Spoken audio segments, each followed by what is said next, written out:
Waalaikumsalam warahmatullahi wabarakatuh. Duduk dulu ya. Iya, Pak. Alhamdulillah.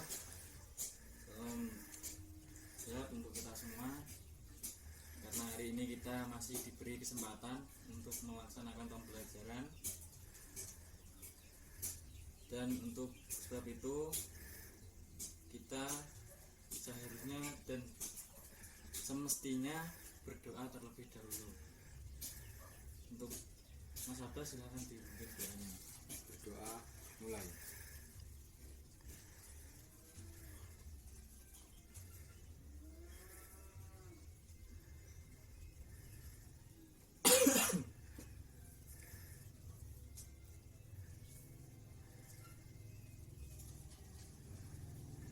Selesai. Alhamdulillahirrahmanirrahim. Doa telah selesai. Selanjutnya untuk murid saya, apakah ada yang tidak masuk? Ada Ahmad Khalil tidak Oh, masuk. sebentar saya absen dulu ya sekalian ya. Iya, Pak. Namanya di absen dulu. Untuk pertama Abbas Jamaluddin. Hadir, Pak. Hadir, Abbas Jamaluddin. Denny April Menanto Mboten hadir, sakit, Pak. sakit. Ya, Apa ada izin? ada. Tadi saya taruh sini. Izin. Denny April Menanto izin berarti ya. Izin. Sakit.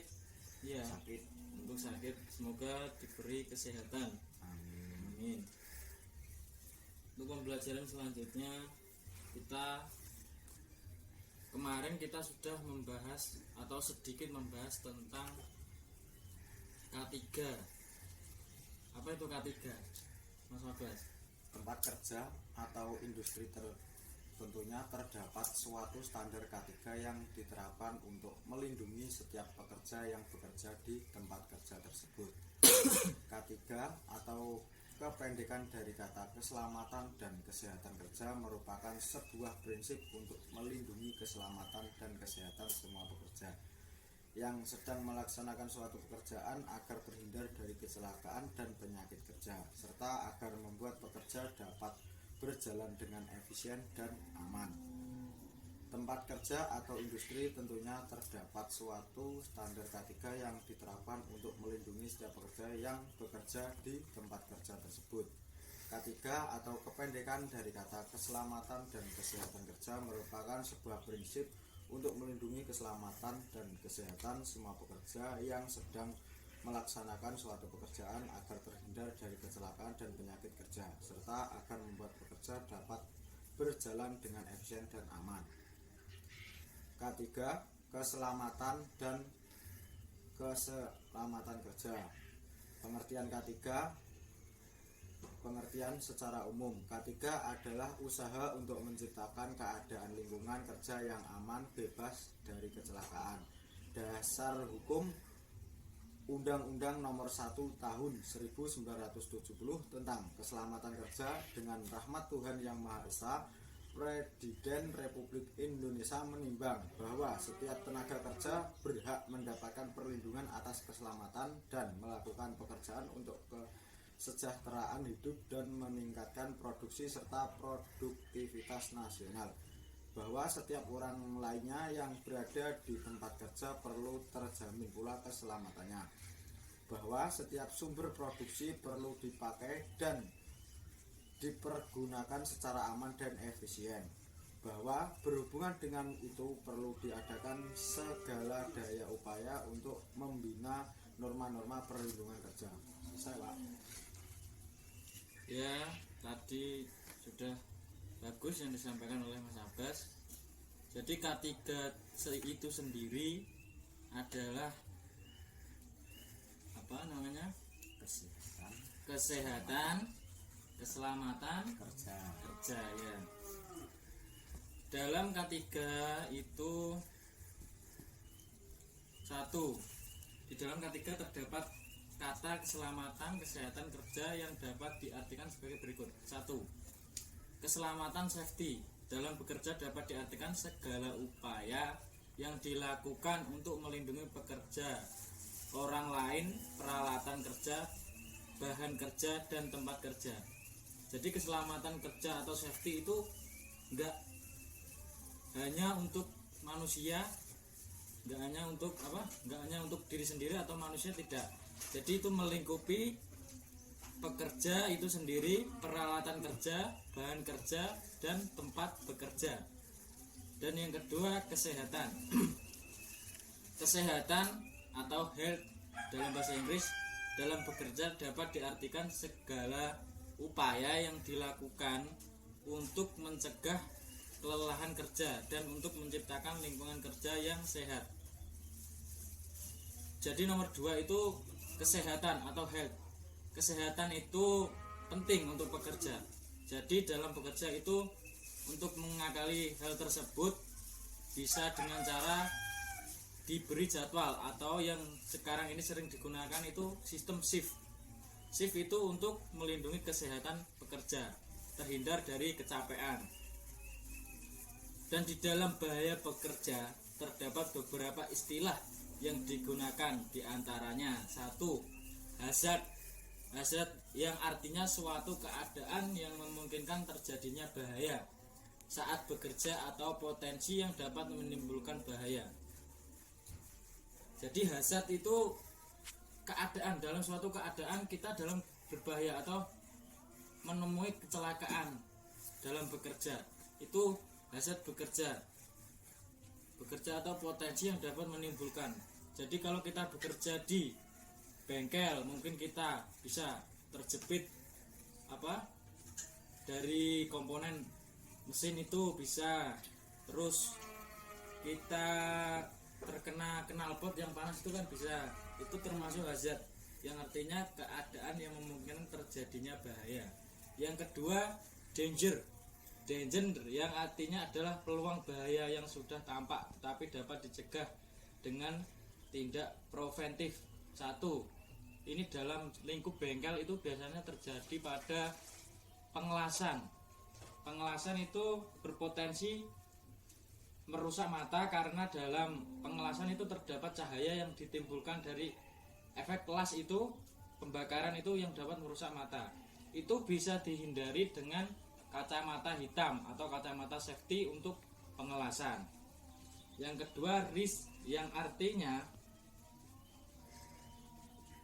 resiko yang akan terjadi apabila terjadi bahaya kerja. Resiko yang akan terjadi apabila terjadi bahaya bekerja. Jadi setiap pekerjaan itu pasti mempunyai resiko. Apapun pekerjaan itu pasti mempunyai resiko. Itu yang termasuk dalam risk. Terus yang keempat, insiden, yang artinya adalah munculnya keadaan yang bahaya. Jadi muncul dalam keadaan bahaya yang tidak diinginkan, yang dapat menyebabkan kecelakaan dalam bekerja. Contoh, kita bekerja kita sebagai bengkel, kita sebagai pembina otomotif, kita sebagai montir juga pasti menemui berbagai customer yang berbeda-beda. Salah satunya kita dapat panggilan untuk memperbaiki mesin di pinggir jalan. Itu mempunyai risiko yang besar sebenarnya. Kalau tidak bisa diderek itu bisa dikerjakan di tempat, tetapi kita harus tetap menjaga keselamatan kerja atau mengantisipasi. Contoh, di dalam sebuah mobil itu pasti terdapat segitiga itu ya, tanda hati-hati atau hazard itu kita bisa pasang. Itu juga berguna, walaupun kayaknya sepele tapi itu berguna. Itu untuk menghindari insiden itu tadi. Terus yang nomor 5, asiden yang artinya kejadian bahaya yang terjadi dan disertai dengan adanya korban atau kerugian baik pada manusia atau benda kerjanya. Ini asiden ini sudah terjadi. Kalau insiden itu kalau insiden itu kan muncul kejadian bahaya yang tidak diinginkan yang dapat menyebabkan kecelakaan. Kalau asiden itu kejadian bahaya yang terjadi, ya berarti ini sudah terjadi disertai dengan adanya korban. disertai dengan adanya korban. Contoh dari kita menyimak kasus yang ada di belakang di tahun berapa ya, sekitar 2018, ada pengelasan di pabrik petasan. Itu termasuk asiden itu termasuk insiden atau itu kejadian bahaya yang sudah terjadi dan menimbulkan banyak kerugian korban jiwa maupun harta atau materi. Itu termasuk asiden. Kita menyikapi di kejadian tahun yang kemarin. Terus yang selanjutnya untuk materi ini, upaya-upaya yang dilakukan untuk mengendalikan bahaya. Yang tadi untuk mengendalikannya di tempat kerja lain, antara lain maksudnya dapat dilakukan dengan membuat standar keselamatan kerja yang harus dilakukan atau harus ada ketika tempat kerja di antaranya. Jadi yang materi yang selanjutnya ini masih bersangkutan dan masih satu materi, yaitu upaya-upaya yang kita lakukan. Jadi upaya-upaya yang kita lakukan untuk mengurangi mengurangi atau mengendalikan bahaya di tempat kerja. Yang pertama peralatan perlindungan diri yang harus dikenakan pekerja atau orang lain ketika di dalam tempat kerja. Peralatan perlindungan diri diantaranya: 1. Safety helm. Jadi 1. Helm pengaman, penutup telinga, kacamata pengaman, itu yang harus dipakai. Pakaian kerja, safety shoes, sepatu pengaman, masker, dan lain sebagainya. Itu adalah salah satu atau upaya yang dilakukan untuk pengendalian bahaya. Yang nomor 2, perlindungan terhadap mesin-mesin produksi atau peralatan-peralatan produksi.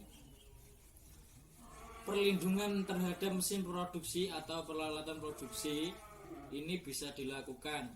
Contoh, kita dalam keadaan mesin produksi oven kacang. Oven kacang itu pasti memiliki roller yang untuk menggerakkan. Ya, itu diberi tutup supaya untuk melindungi si pekerja dan juga melindungi si mesin itu tersendiri ya. Itu salah satu upaya yang dilakukan. 2. Mengatur prosedur kerja yang baik dengan mempertimbangkan faktor kemampuan manusia, peralatan kerja, dan bahan yang dikerjakan. Mengatur prosedur seperti yang sudah saya sampaikan yang awal tadi. Salah satu mengatur prosedur di sini bisa diartikan dalam bekerja itu mengatur jadwal, mengatur shift dari pekerja itu. Jadi pekerja itu mempunyai waktu untuk bekerja sendiri, waktu untuk beristirahat sendiri.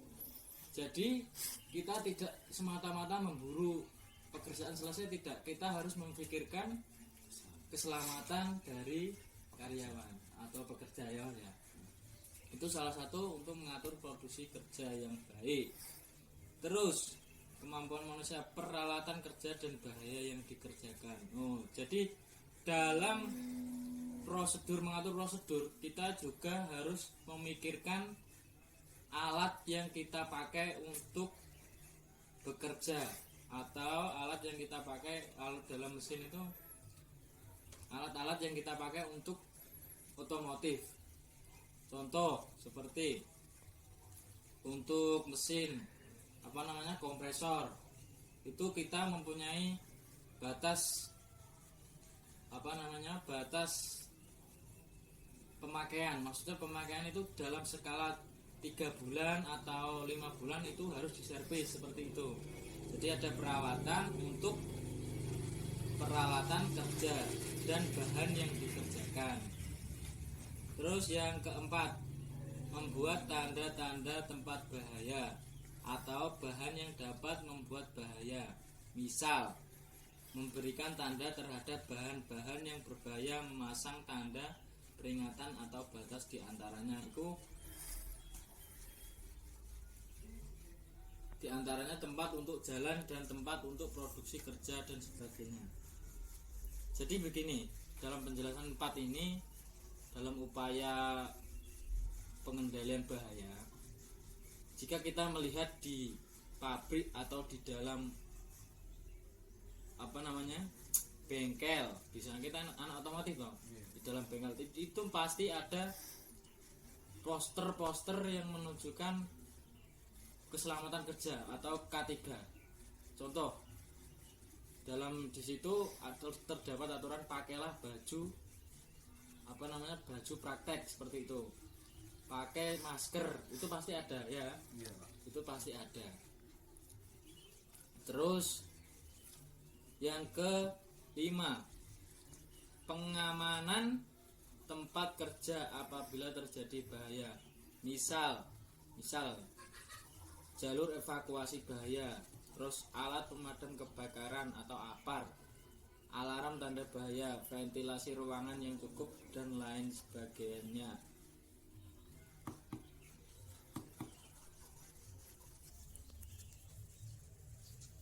Ya, baik. Untuk materi tujuan K3, materi selanjutnya yang masih bersangkutan, kelanjutan dari materi awal tadi. Sebelumnya bagaimana Mas Abbas dengan penjelasan saya? Apa sedikit-sedikit sudah mengerti? Kurang jelas itu masalah di insiden dan asiden itu kurang paham saya. Soalnya itu ngantuk sekali saya. Oh iya, Pak. Nanti kita ulas di belakang ya, Pak. Iya, Nanti Pak. saya tanyakan lagi. Iya, saya tunggu ini. Ini kelanjutan dari yang tadi, pengaman tempat kerja apabila terjadi. Jadi penanggulangan. Yang pertama tadi, kedua penanggulangan, dan ini selanjutnya tujuan K3. Jadi tujuan K3 itu dari penerapan K3 di lingkungan tempat kerja telah diatur di dalam Undang-Undang tempat pada Undang-Undang Nomor 1 Tahun 1970 tentang kesehatan dan keselamatan kerja.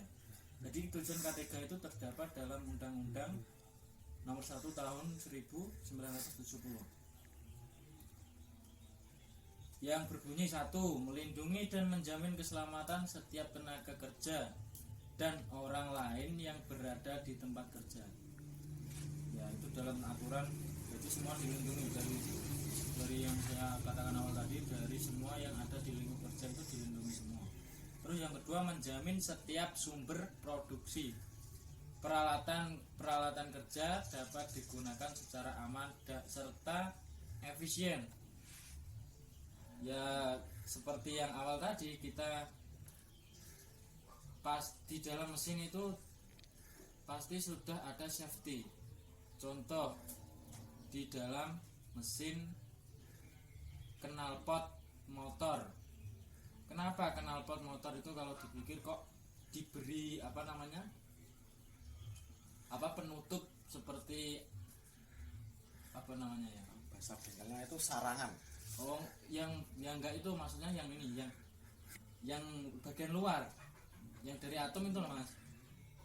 Itu kan untuk safety decker ya. Itu decker itu kan gunanya untuk supaya kaki tidak langsung terkena knalpot saat keadaan panas, ya kan? Iya. Itu termasuk safety, menjamin setiap sumber produksi dan digunakan secara aman serta efisien.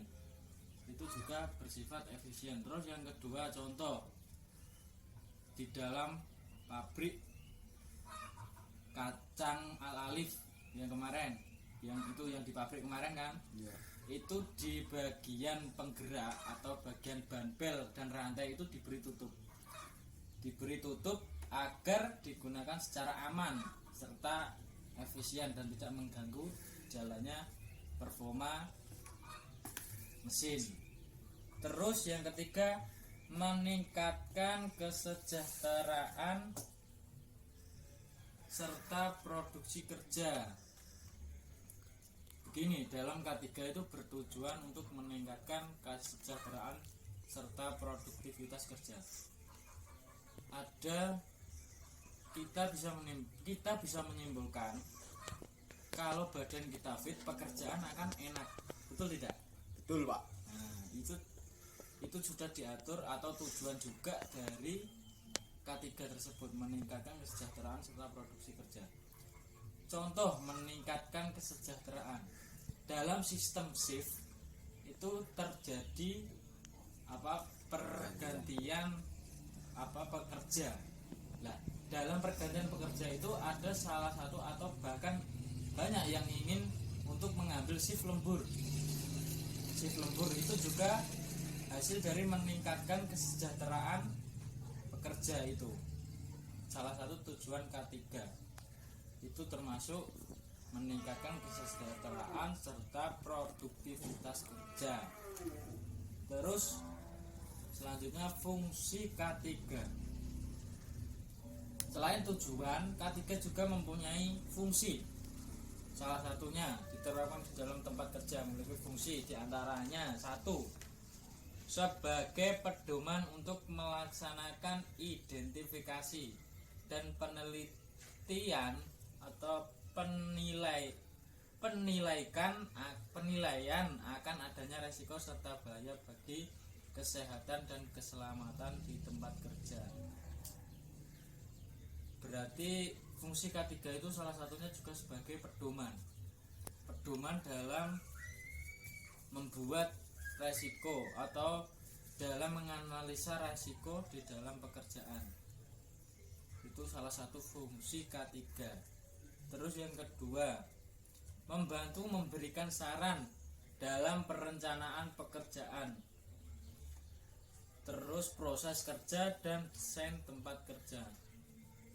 Sebagai salah satu yang awal itu sebagai pedoman atau tolak ukur, K3 juga berfungsi membantu memberikan saran. Jadi dalam K3 itu mengatur semua lingkup kerja dari bidang kesehatan, kesejahteraan serta keselamatan itu diatur semua dan diberikan saran-saran dalam perencanaan. Jadi kalau kita membuat pabrik, membuat suatu jasa bengkel kayak gitu, terus hotel, itu sudah ada pedomannya, sudah ada saran dalam perencanaannya, sudah diatur oleh pemerintah. Terus yang ketiga, sebagai pedoman untuk memantau kesehatan dan keselamatan pekerja dan di tempat kerja, juga sebagai pedoman untuk memantau. Jadi keselamatan, kesejahteraan, keselamatan pekerja, terus tempat kerja, kesehatan itu sudah dipantau dengan adanya K3 ini. Karena dalam K3 itu mengatur segala aspek tersebut. Terus yang keempat, memberikan saran mengenai informasi, edukasi dan pelatihan mengenai kesehatan dan keselamatan kerja di lingkungan tempat kerja. Juga membagi saran, informasi dan edukasi. Terus yang nomor 5, sebagai pedoman untuk membuat desain tentang pengendalian bahaya. Jadi pedoman untuk membuat desain untuk pengendalian bahaya. Saat bahaya itu dapat kita amati atau dapat kita nilai, pasti kita akan membuat pedoman untuk membuat desain tentang pengendaliannya. Enggak, Mas? Kayak seperti yang mesin tadi pertama ya kayak itu tadi. Desainnya sudah ada, bahayanya itu dan cara untuk menanggulanginya, ya kan? Terus yang nomor 6, sebagai acuan dalam melakukan pengukuran keefektifan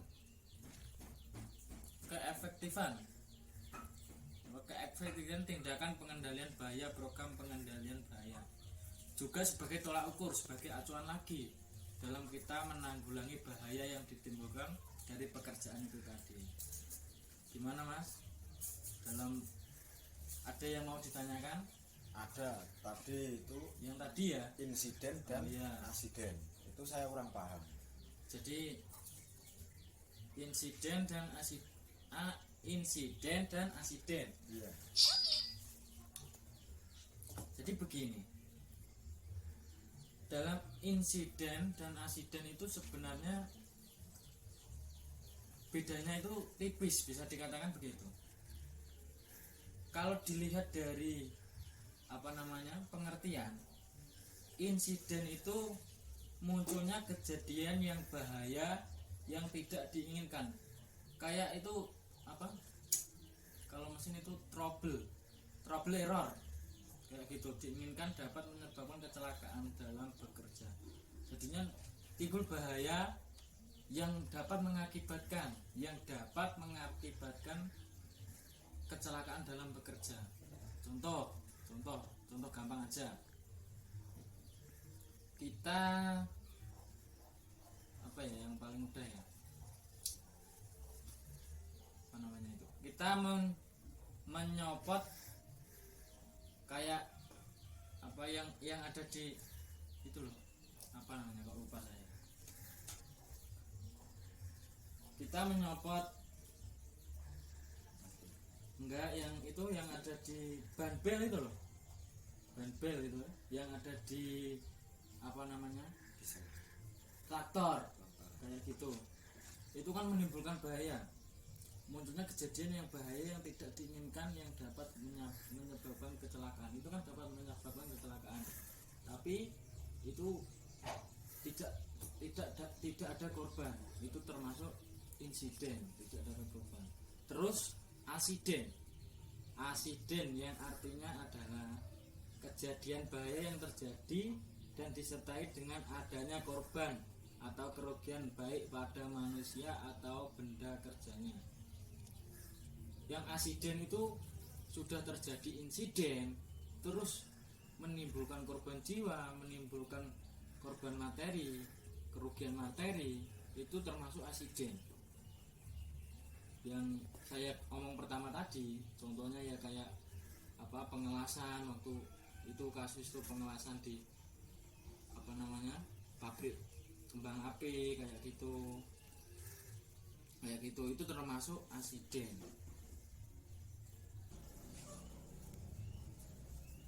Baik mas, sudah.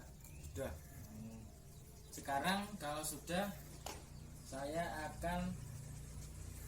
ingin mendengar kesimpulan yang dapat anda simpulkan sedikit saja, tidak apa-apa. Saya menyimpulkan dari pelajaran Bapak tadi, tempat kerja atau industri tentunya terdapat sesuatu standar K3 yang diterapkan untuk melindungi setiap pekerja yang bekerja di tempat kerja tersebut. K3 atau kependekan dari kata keselamatan dan kesehatan kerja merupakan sebuah prinsip untuk melindungi keselamatan dan kesehatan semua pekerja yang sedang melaksanakan sesuatu pekerjaan agar terhindar dari kecelakaan dan penyakit kerja, serta agar membuat pekerjaan dapat berjalan dengan efisien dan aman. Selesai, Pak? Ya, betul sekali. Itu kesimpulan yang dapat kamu ambil ya dari penjelasan saya. Tadi kan sudah dicatat semua apa yang saya jelaskan. Untuk kesimpulan tadi sudah benar. Jadi dalam K3 itu intinya itu suatu aturan yang dibuat oleh pemerintah juga, itu untuk mengatur keselamatan, kesejahteraan dan dalam bekerja. Terus tadi sudah baik untuk memperbaiki hasil kesimpulan ya. Untuk penyampaian mas sudah bagus, saya mengakui itu emang sudah bisa untuk melaju ke pelajaran yang selanjutnya. Untuk pelajaran yang selanjutnya kita membahas sedikit tentang sistem ABS dalam kendaraan. Dalam kendaraan sistem ABS itu bisa diartikan itu sistem pengereman kalau di dalam sekarang. Tapi ini mode terbaru, sistem ABS itu apa namanya?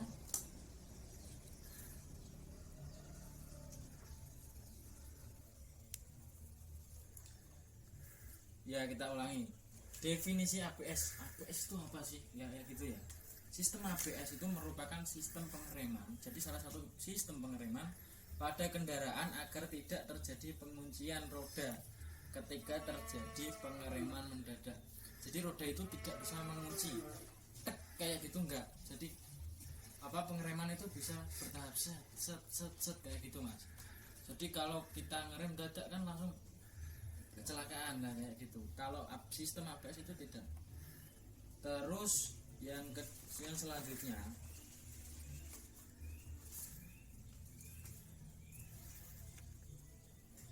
selanjutnya dalam ABS itu sudah banyak terjadi sudah banyak diaplikasikan dalam modul motor maupun mobil yang sekarang ini.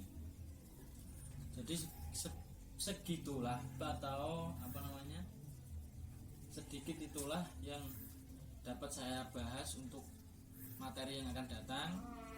Untuk materi yang akan datang, tolong Mas Abbas untuk mempersiapkan materi tersebut.